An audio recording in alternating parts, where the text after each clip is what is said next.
Welcome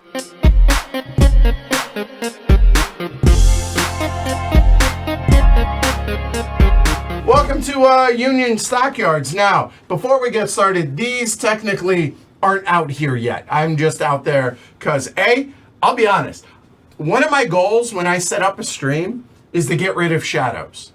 Legitimately, I hate, look, you can see the shadow, right? I hate it. It's impossible to get rid of them all. Ask Rodney. It's impossible. However, I like the way it looks on this. I like the way the buildings throw the shadow up on the board. Yeah. It shows the depth of the pieces, and I mean, these some chunky bits, y'all. Chunky. So yeah. Anyway, Oh, hey, Dwayne's here. What's up? All right, hold on. Give me 1 second, and then. All right, glad. By the way, full disclosure, I said I hadn't heard of it. That wasn't entirely true. It was that. Dwayne sent me an email way back in 2022. I missed it. So apparently we were going to maybe work together on the Kickstarter. My bad. So that's on me. All right, moving on. Here we go. What's the goal of the game? Goal of the game, victory point track. Victory point track around the outside, around the outside, around the outside. And we have, what else? We have the timer of the game, which are the year cards right here. There are 6 of them. There are 4 to 6 or so for each. Per year. Per year. Randomly chose one. Randomly. And then we have the building cards. The building cards are set into A's, B's, and C's. The A's come out before the B's, before the C's. Pretty easy in that regard. We have the brand reputation, because ultimately we are trying to build our brand. I'll read a little flavor here before we get started. But our brand reputation there, all of these little kind of oval spaces, these are worker placement spots. So these are all available for us to be able to place our workers, because again, it is a true worker placement game in that regard. Then down here, we have the yards, or we have the actual markets for the 3 different types of animals that we're going to be bringing, or that will be brought to the yard, not milkshakes, but cattle, pigs, and sheep. All right. So we will be, based on where our price is, maybe selling, aka slaughtering animals, because this is turn of the century Chicago and the stockyards that were there. So we have that. Then we have a bit of a Tetris-y, there's a fancier word for that. Polyominoes. That one, wow. So that one over here, where we're going to be building some of these pieces that are off the board. So in various colors. There are 4 different colors. There are beige, there are white, there are brown, and there are a gray piece. Again, big chunky bits as well. All right, so that's mostly what we're looking at out here. And then we have roadhouse places that we're going to be able to build our or place branch houses, not roadhouse, sorry, branch houses out here as well. Then everybody has their own little player tableau. So if you take a look at my tableau over here, it has a player aid, it has how many branch houses, how many workers, and how many low morale tokens. Low morale, bad. So everybody in a 4-player game starts with 4 workers. Everybody starts with 5 branch houses. And we also have these cool little land cards, or building land cards. Everybody has 5 of these as well. So that's pretty much everything that y'all are looking at. There are more animals off board. There are more low morale tokens. And there are poker chips, i.e. the bank. This just in, if you're just tuning in for the first time, poker chips, not a part of the game. Cardboard money, I don't want to get yelled at by Martin. So we have poker chips. And the train chips have returned. Because again, thematically, here we go. Opening in 1865, the Union Stockyards became Chicago's largest industry and one of the city's top tourist attractions, with 500,000 visitors annually in the early 1900s. From the Civil War through the 1920s, more meat was produced here than anywhere in the world. During its height, 40,000, mostly immigrant workers, labored in the quote-unquote busiest square mile on Earth. I imagine it smelled terrible, by the way. Where over 1 million livestock passed monthly, supplying 80% of all U.S. meat. There were over 2,300 livestock pens and 130 miles of railroad within the yards. So there we go. All right. Taking your family to go see a slaughterhouse as like a tourist thing? Considering I have 2 vegetarians in my house, Maybe not so much. maybe not so much, but the boys would be like, yeah, let's go. Yeah, so, I mean, there's that. I get that. All right, so we've already gone over what it is you're looking at. What is it we're doing? Well, again, easiest way to teach the game, honestly, is here to talk about the different phases. So the game takes place over 6 years, or 6 rounds, if you will, year round. I'll use that word interchangeably. Then within that, there are 3 phases each year. Then we're going to go into final scoring. Whoever has most points wins. Pretty straightforward there. So phase 1, this is a set up the board for things that we need. So livestock arrive. So we're going to put out more livestock out there, depending on the price, which is A. Flip the year card and then do whatever the card says, which is B. And you'll notice that A, I am trying to find where the, A is right here on those. B is actually right there in the corner. And then in C, if it's a strike, gain a low morale and lose a worker to the picket line. So this is a universal thing that happens. So down here, if the Union hits strike, whether it's 4 or 5, we all get 1 less worker, which means less actions, which means quicker game. But if you were planning on using them, so sorry, not today. Then phase 2, which is the meat of the game, we're going to place workers 1 at a time in turn order. Turn order is going to be whoever has the first player marker. Then we're going to go round and round we go. It will be symmetric, so we will all have 3 or 4 workers, as it were, depending on if there's strikes, so on and so forth. Then when you place a worker, you're going to place it, take the action immediately, do whatever it was, then it's the next player's turn. Then at the end of that, we move into phase 3, which is resolve election, which that is this up here. If someone went up here to the campaign, they may change who's in office. Weird. So they're dictating how that works. It's much like politics today. Anyway, so they get the first player marker, and then they choose which party. Then get your workers back, adjust the livestock price, rinse and repeat, do that 6 times, go into final scoring.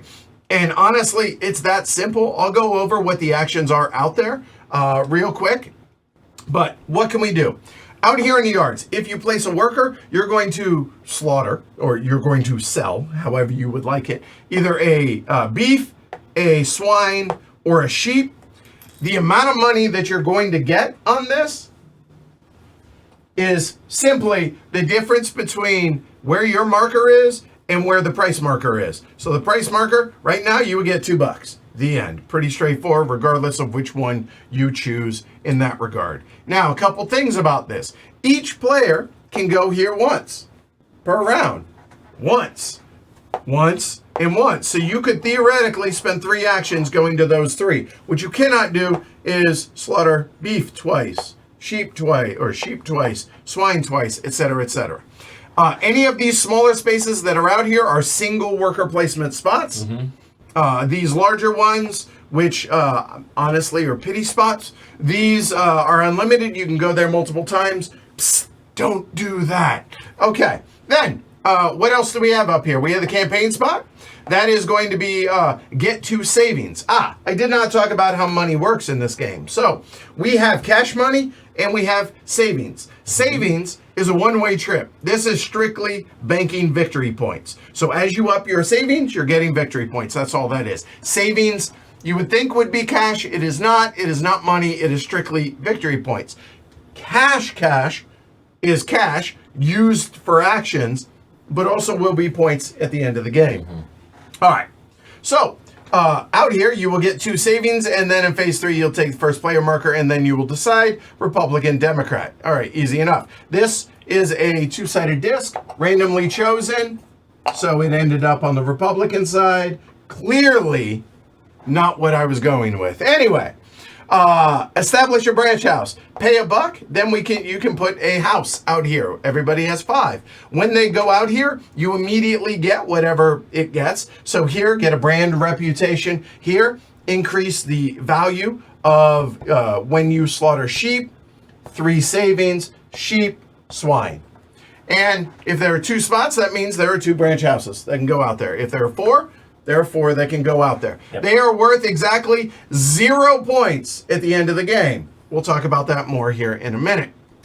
Brand reputation. National advertising, it goes up 2. Here, goes up 1. Easy enough. Buying land. Well, when you build, and we'll talk about that in a minute, it costs $1 per square that you take up. Unless you have bought land. If you bought land, it costs $2. You can buy land literally anywhere you want. So say I want to buy land right there, I can do that. If I want there, you can do that. You can't overlap and you can't go outside don't draw outside the lines, kids. All right. After you have bought land, or maybe before, if you think that you're Diamond Jim Brady, you can then choose to build any of the 4 cards that are out there for the buildings. Now, what we were doing in our pre-play is throwing those bad boys out like that, but I want you all to be able to see what they are a little clearer and see the graphics on it. So randomly put out, these are all A cards. The cost to build is $1 per square. If it's your own land, it's free. If it's somebody else's land, you pay $1 to them, but you can build on their land spaces. Then you go up on whatever tracks it shows. It's going to usually be one of these and or your brand reputation. Then at the end of the game, you're going to get some savings points. Easy enough. Boom, done. Wage increase. Spend $2, lose a low morale token. Why does that matter? Because if you take a look at on your board over here, the number of low morale tokens get punitive. If you have 5 or more, you lose 30 points. I would argue you have 3 or more, you're going to lose the game. So try and limit how many you get of those. And the only way to get rid of those currently is right there. And that is 1 player per round. There's 6 rounds, so keep that in mind. There may be more available if this flips to the other side, and there may or may not be cards that come out. Yeah. All right. The only other things that I want to talk about here are brand reputation. As you up this, as you cross this threshold, move your stock marker on the appropriate spot. Move up. So 1 on beef, 1 on beef and sheep, 2 on beef, 2 on beef, and then 1 on the others. That's awesome. That's the end of the game. First, second, third. Whoever's on top is in first in that regard. Whoever got there last. Correct. Yeah. Honestly, I think that's good enough. Oh, I guess those, yeah, fair enough. When we build, I didn't really talk about building. I did about, when you place buildings out here, when you're building, if you do something like that, so on and so forth, whenever you build adjacent to any existing buildings that are of the same color, you get a savings per building that you were directly adjacent to. All buildings must be contiguous, and they have to reach back to your plant. So all of us are going to place these out here not randomly, but we're going to choose in reverse turn order which spot you want to go to. But as you keep building, or as players, I should say, keep building. So let's say it were something along the lines of that. When they build that, these markers that are out here, these markers go onto their appropriate branch houses, spots. They're going to do basically one thing. They're going to make the branch houses worth points at the end of the game. So when that one comes out, hey, Beantown's on the map. That one matches. It's going to flip over. And now each of those branch houses that are there are worth 2 points apiece. You'll notice that there are 2 asterisks. The asterisks can go to any of those. There are only 2 asterisks. There are 5 spots for them. Pretty straightforward. For every marker, they're worth 2 points apiece. So at most, branch houses can be worth 4 points apiece. So, final scoring, very simple. Savings, cash on hand, your final margin, so the difference between where your markers are and the stock price or the price marker for the type of animal. Then any brand reputation bonuses, as well as each of your branch houses that may score. Anything on the cards that have victory points, which all the cards I think do, between 1 and 3, 1 and 4. Maybe 5. Maybe. And then finally, minus your low morale cards or markers, whoever has the most points wins. That is Union Stockyards. Quick question for y'all. What does a nosy pepper do? Gets a jalapeno business. Come for the videos, stay for more videos or something. Like and subscribe to the channel. It really helps. Consider supporting us over on Patreon and enjoy other videos. Take care, y'all.